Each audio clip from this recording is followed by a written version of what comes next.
Salut à tous, c'est Ikitu Nozuka, 22 ans, célibataire, libre comme l'air. Bon, vous vous abonnez à ce gars-là, Jogboy?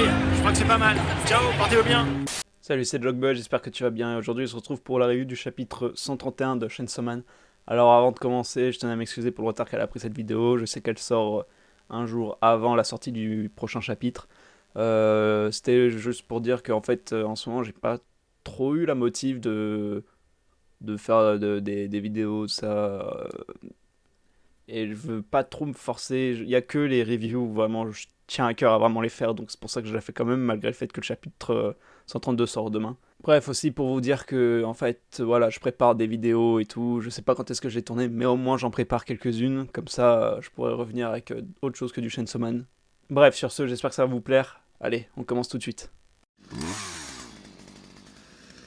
Le chapitre s'ouvre sur Denji et Mitaka qui foncent dans la gueule du démon. Ils l'évitent de justesse, mais le démon chute et fait quand même tomber dedans. Mais le démon vomit Mitaka et Denji. Déshonoré et humilié, le démon chute tue le démon. Le démon chute s'excuse auprès de Kiga pour ne pas avoir rempli sa mission et retourne d'où elle vient. Kiga demande à Nayuta comment elle s'y est pris pour faire vomir le démon. Elle explique qu'elle a contrôlé son cerveau pour que ce qu'il avale ait le goût d'excréments humains. Kiga explique que l'ère des démons est sur le point d'arriver et que cela causera la fin des pizzas et restos chinois. Elle dit que personne ne peut combattre le danger qui approche, hormis peut-être le démon guerre qu'elle voulait affamer pour en prendre le contrôle. Kiga propose à Nayuta de l'aider, mais elle refuse car elle doit aller à l'école. Pour commencer, l'attaque du démon chute n'avait rien à voir avec les prophéties de Nostradamus, contrairement à ce qu'on pouvait penser. On avait l'impression que justement, vu comment c'était tourné, c'était le début de quelque chose. En fait, pas du tout.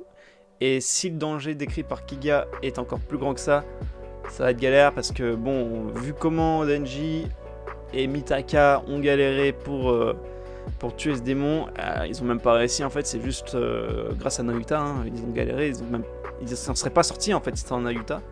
Donc ouais, ça risque d'être très compliqué. Aussi du coup on apprend grâce à ça que Famine n'est pas une ennemie, c'est une alliée. Bien qu'au début on avait quand même pas mal de doutes, mais bon, elle veut sauver le monde, parce que bon, si les démons prennent le contrôle de la Terre, il n'y a plus de pizza, de resto chinois et autres trucs comme ça. Aussi, on comprend mieux les pouvoirs de Nayuta, du démon Famine. Moi, je pensais, sincèrement, au début, je pensais qu'elle pouvait donner faim aux gens et les rendre fous par la faim, genre les faire peut-être même preuve de cannibalisme, les pousser à des choses horribles comme ça, pour la faim, ou les affamer au point de les tuer. Non, elle contrôle ceux qui ont faim. D'accord, donc avec Nayuta, il y a une idée de contrôle. Est-ce que le démon mort, qui est du coup la dernière sœur, est-ce que le démon mort a aussi un pouvoir comme ça? Est-ce que elle peut contrôler ceux qui ont peur de mourir ou ceux qui ont envie de mourir ou quelque chose dans le genre? Ou c'est autre chose, puisque le démon guerre, ça n'a rien à voir avec ceux qui ont peur. Elle peut transformer, c'est des choses qui lui appartiennent. Donc à voir, mais du coup la piste du contrôle aussi pour le démon mort n'est pas achetée. Voilà, j'en ai terminé avec ce chapitre. En vrai, il n'y avait pas grand chose à dire parce que c'est surtout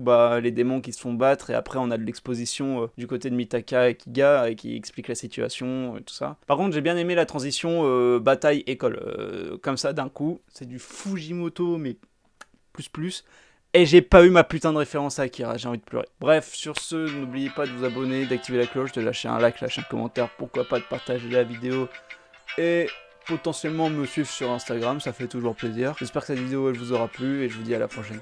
Et bye.